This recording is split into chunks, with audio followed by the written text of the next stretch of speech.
آج کچھ پتہ جو ہے نا، ناز تھا غرور تھا ہٹو بچوں کی صدا، ناز تھا غرور تھا ہٹو بچوں کی صدا، اب میں تم سے کیا کہوں لحد کا بھی پتہ نہیں، خدا کے قانون کو ٹکرانے والے آج کے خبر کا بھی پتہ نہیں چلے سکندر بیٹی کی پتہ ٹکرا دیا اس نے اس قانون کو، اور اس پر مولانا تمیز الدین خان کچھ لوگ بہادر کی وجہ سے، بڑا آدمی تھا اللہ کے ولی کے علم، یہ بنگال کا رہنے والا تھا، سندھ کورٹ نے اس میں حکومت کے خلاف مقدمہ دائر کر دیا، گورنر جنرل کے خلاف، حکومت نے اس کے حق میں ایک غلط قدم اٹھایا گیا، اور اس پر ہمارے ججوں کی باس آتی ہے، اس کے لیے اپنی نیت پر آپ کے سامنے مسلمان جج جو تھے وہ یعنی جسٹس منیر اللہ بخش کے مولا بخش تھے، محمد اکرم تھے، نانا محمد تھے، یہ تو وہ ان سب نے مل کر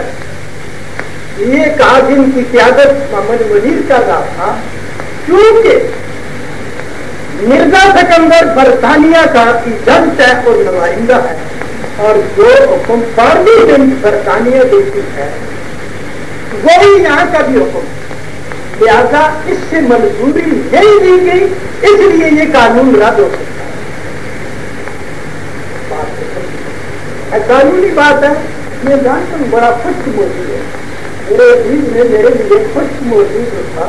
وہ گوشت میں کافی آتی لیکن اس کو نگانے کی کوشش کریں۔ جسٹس منیر نے یہ فیصلہ کہ چونکہ برطانیہ کے اندر جب تک بادشاہ اور وہ پارلیمنٹ میں دستخط کرے اس کو تک نہیں ہے، لہٰذا یہ قانون اور جن لوگوں نے بنایا ہے وہ جو ہے کو کی جنت میں رہے، اس کے مقابلے جج کارنیلس اس کا نام ہے اور ان کے دو ساتھی انگریز تھے، انہوں نے اسلام کے قریب قریب فیصلہ کیا۔ کارنیلس لکھتا ہے اپنے فیصلے میں کہ یعنی جب دو ملک بن گئے، دو کے لفظ نے قانون کو جدا کر دیا، اور پھر یہ دستوریہ کی وجہ جو ہے، اسی وجہ سے گورنر جنرل جو ہے پاکستان کا بنا، خود گورنر جنرل جو ہے وہ دستوریہ کے جج میں، اب اگر دستوریہ اس کو منسوخ کرے تو منسوخ کر سکتے، گورنر اس کی ختم ہو جائے، یہ تو انگریز جج کے دکھائے۔ اور پھر اس نے یہ بھی کہا کہ اگر یہ برطانیہ کی ایجنٹ اور نمائندہ ہے اور اسی کا قانون یہاں بھی مانا جائے تو بتاؤ تم نے آزادی کیا جو ہے وہ لی ہے، میرا کہنے سن وہ بتاؤ تین دنیا لٹ گئی ہے اللہ والوں کی، یہ کس کافر ادا کا فتنہ ہے تو رہتا ہے، کنوں لوگ آزادی کرے ہیں، کیسے کیسے یعنی ان کا جگہ کہتے ہیں نا نال کو ڈاکٹر کر کے میرا کیا لگانا اگر اجازت ہے میں عام لوگوں کو جانتا ہوں، یہ تو اس کو بالکل نہیں کرتا، اور ہندی اردو بھی ماؤ مر گیا تو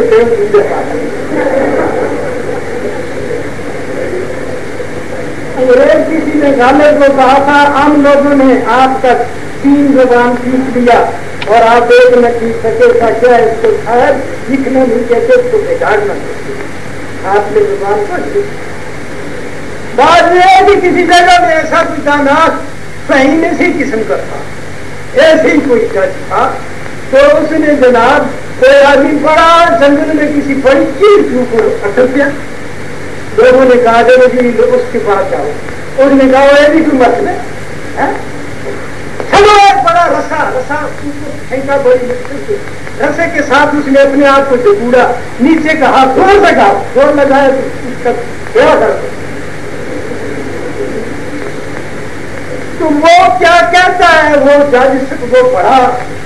ڈر ہو جاتا، وہ کہتا ہے جناب ہم نے کئی لوگوں کو